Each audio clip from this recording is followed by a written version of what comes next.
So the next speaker will be Mr. James Grose from BVN Australia, and who's actually been very experienced in the healthcare field in both Australia as well as internationally, and so lots of insights and reflections on planning and design for facilities for health. So this topic today will be designed for all settings, from home to workplace and hospital. James, please.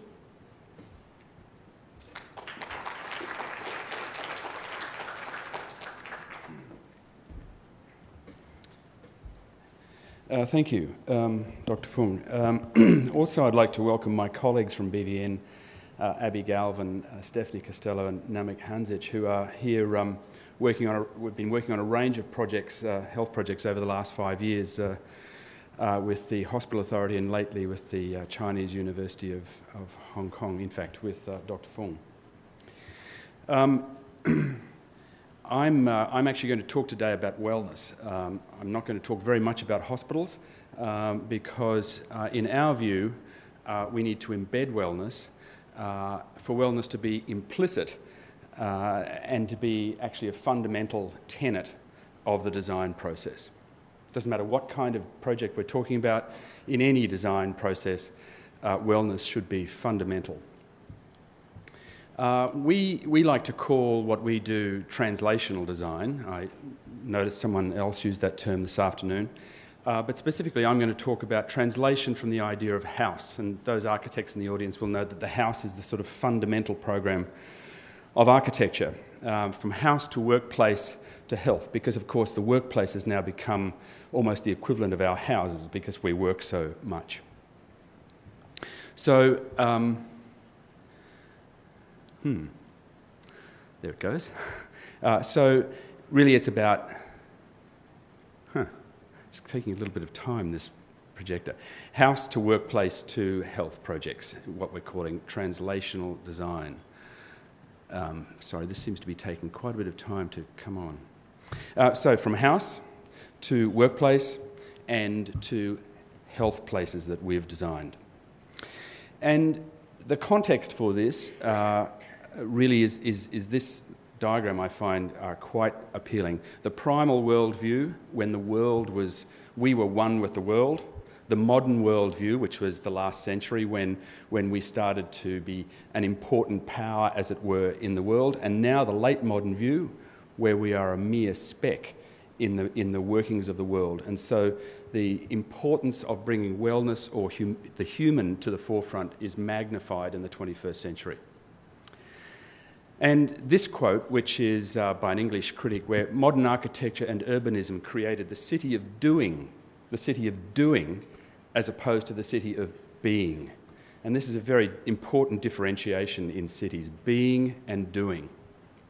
And then this one, which is, why do so few modern buildings appeal to our feelings? We all see old buildings, ancient buildings, sheds, farm sheds and so on, and we have pleasure with those.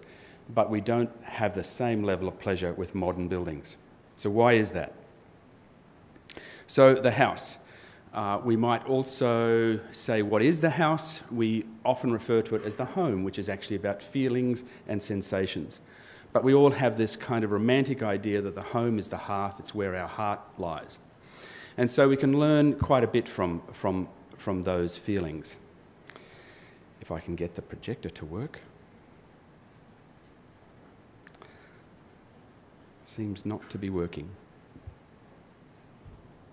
I have a little dialogue box on my screen here.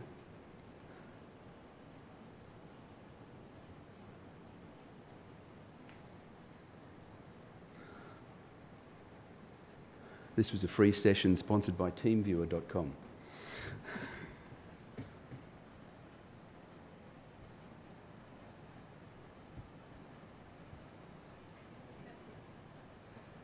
Okay, thank you. And in the house or the home, we find these words are the words that come to mind, the personal things about our lives: self, intimacy, family, integrity. I'm sorry, this just isn't working. It's just not working. It's taking us forever, so I don't know what's going to happen here.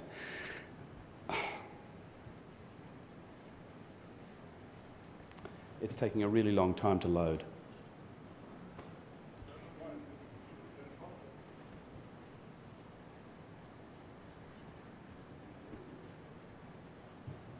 Okay, well, I guess we're going to go more than 20 minutes, so you'll have to hold back your 20 minutes card. Make it 40 minutes, perhaps. I'm sorry, but that's technology for you.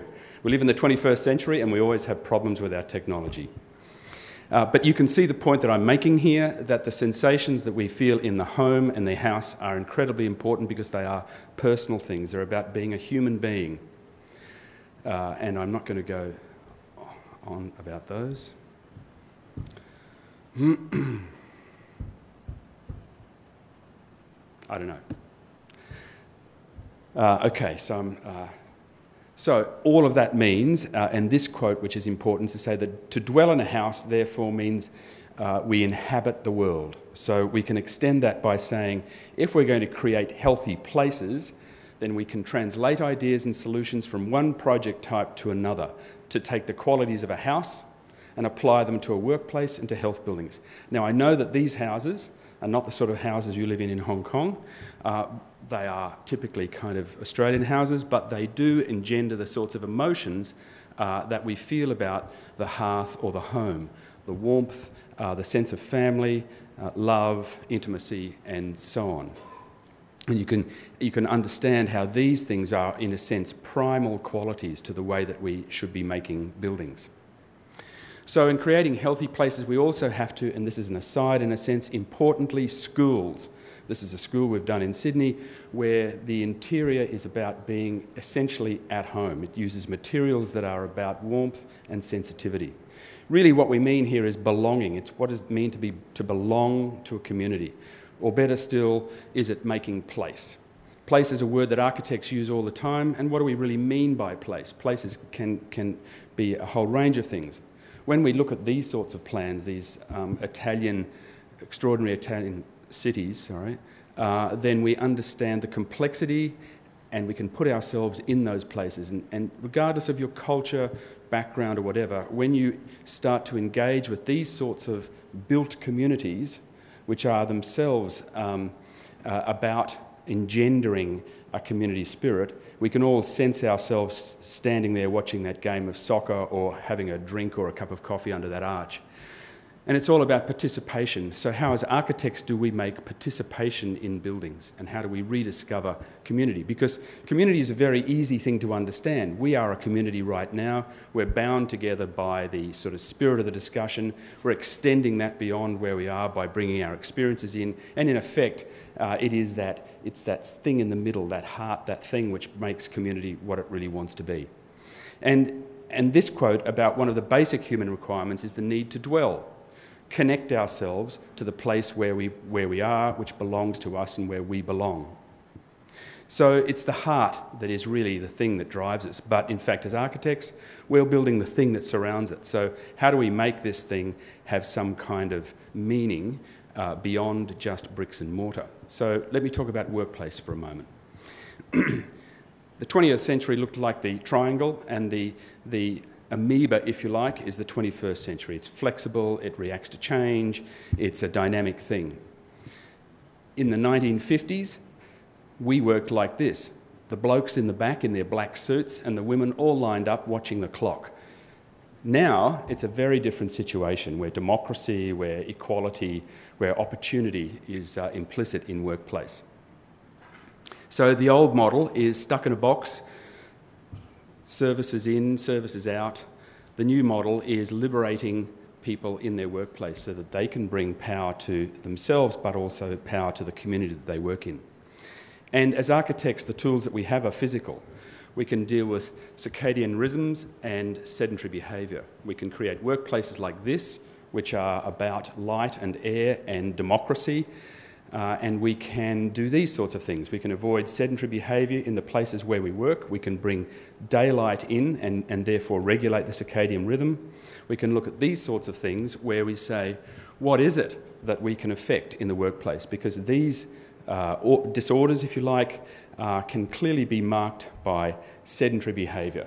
And I'm not a medical person, but there are lots of figures that say that sitting is one of the worst things we could do all day long. And of course, lack of exercise, overweight, and change of diet, of course, is affected.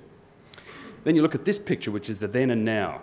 So that's probably when I was a kid over there, when it says then, and look at now. We all know this. Our families are exactly like this. Even the garbage guys in the bottom of the slide. You know, they don't even lift the can anymore. They've got a machine to do it for them because risk has said that it's a risky thing to do, and yet what they're doing is damaging their health. Sitting opportunities. This picture says sitting opportunities for 15.5 hours a day. An office worker sits for 3/4 of their day. I went to a conference recently in New York where someone said, that one of the speakers said, hands up those who sit at their desk for more than 8 or 9 hours a day, and I guarantee 90% of the room put their hand up. Extraordinary figures. And here's an even worse one, increasing obesity, which I don't have to go on about, but we all know what that's about. So there is an association between cardiovascular disease and sitting. There's lots of press about it. You've all seen things about it. The ageing workforce, of course, exacerbates that. Arthritis, heart disease, hypertension, and so on. And then there's the circadian rhythm that we as designers can actually manipulate so that it works properly, rather than, here we are today, exposed to 0 sunlight or daylight in this room. And it leads to things such as fatigue, stress, maybe cancer. I don't know. This is what I'm reading. Cardiovascular disease. And so we then look at the light levels, outdoor light through to artificial indoor lighting, where on the left, we should be placing buildings in which we're spending time. In other words, workplaces, hospitals, places like that should be on the left. They're in fact on the right. So we should make places like this to work in. And in summary of all of that, it says we need to create an overall environment of health. And that's about choice. Choice of places to work. So you as an individual, think of the way that you work in a day. You might need to go to the park. You might need to have a cup of coffee. You might need to spend some time somewhere else. You need to be in a working environment where there is flexibility and choice. So this is a few things that we often look at, for example, sit-to-stand workstations, how to get maximum light into the building, internal stairs, T-points, and so on. And then there's all sorts of other strategies that we find in urban situations. Playing ping pong or foosball, or in fact inserting internal stairs into all the buildings we do, and locating the lifts in places where you can't get access to them. Every developer will tell you, put the lifts where people can get to them. But really, we shouldn't be doing that. We should look at gyms, lockers, parents' rooms, healthy food, walk stations where people can walk and talk at the same time. It's possible. It's possible. As we get older, we can still walk and talk at the same time. And you can stand while working. All these things are possible, and all of them are happening to avoid sedentary behaviour. So we need to embed walking in workplace rituals. Very easy to do. Here's a couple of plans of buildings we've done. I don't have a pointer, but the grey bit in the bottom bottom left-hand corner of the right-hand building are the toilets. So the toilets are located so you have to walk maximum distance. At the bottom of the plan, you can see the toilets are at the bottom of the building. Walk as far as you can. It can take people 5 minutes to walk in each direction to go to the toilet. But by doing so, they're exercising their body and making a contribution to their own health. So avoiding sedentary behaviour, the circadian rhythm, starts to make not a physical place, but in fact a healthy place, building a workplace community. Communities are as much about health as anything, and all of those things lead to well-being and corporate health. And you can make places like this, which are fantastic workplaces to be in because they're democratic, they're healthy, they're open, and this one in particular has a basketball court as you walk in over the front door over that bridge. And all this is about empowering people in the workplace, not just the small group of people that you may be, but in fact being a community of your whole workforce, all the people in a hospital being a community, not just those that hold power or deal with the issues at hand. And the issue, therefore, is to liberate human beings, liberate the individual so that their psychological health, their mental health is expanded just by being at work. Just by being at work. So this is what we call the case for place. Place in a building. I'm going to show you a little film now about a building is naturally ventilated. It's a workplace which is naturally ventilated. In other words, fresh air. Okay, on cold days and hot days it's got air conditioning, but it's basically fresh air they're breathing, and we're bringing daylight and sunlight right down into the middle of it. So this says Microsoft PowerPoint has stopped. And it's in Swedish. Klicka för att laga till rubrik. I lived in Sweden for a year, so I sort of have a grasp of it. Are you working on an Apple computer? No. Sorry, this is obviously a problematic presentation. Yes. How many slides did you have? Too many. Way too many. No. Even to open the file takes a long time.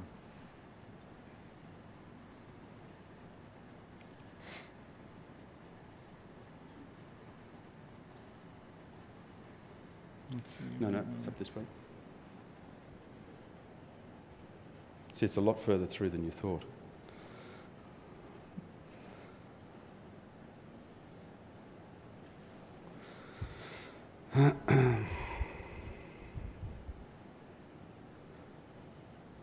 Oh, sorry, that's... No, sorry.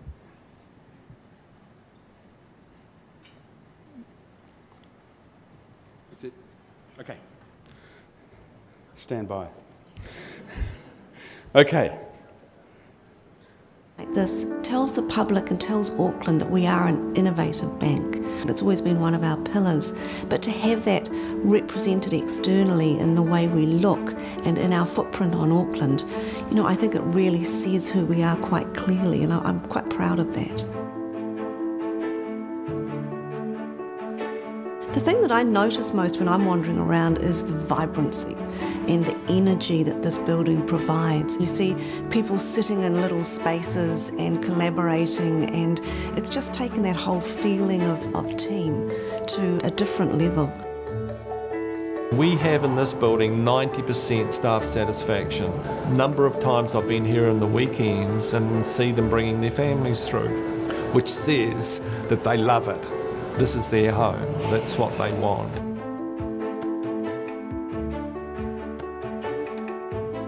I'm so much more visible to people that I just wander around the building and see people, and it's just great to be able to have those informal chats. So it really has broken down a lot of the barriers between the leadership and the people in the building, and I think it's been a really effective thing for our culture. It's light, it's airy, it's distinctive. It's something that culturally we're really proud of. We love showing people through the building. It's like our home.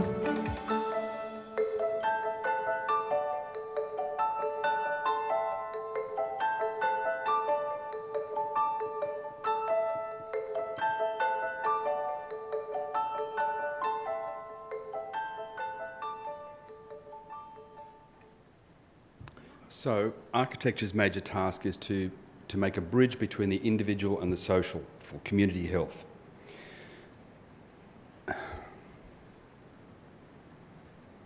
So if we go from house to workplace to health.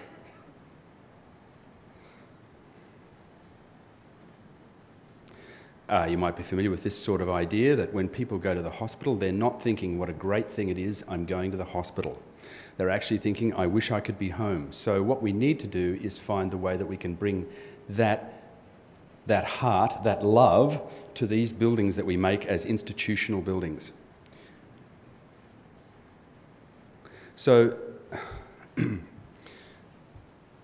again, these are images or terms that you'll be familiar with in many briefs of, for new health facilities. I'm sorry, it's just going to have to take a little bit of time. But of course, from our point of view, the one that's missing, the missing piece of the jigsaw is place. And you can't write a brief about place. You know, it's architects' responsibility to make a building which is about place, and you can't write a brief about it. These are some of the buildings that we've done in recent times.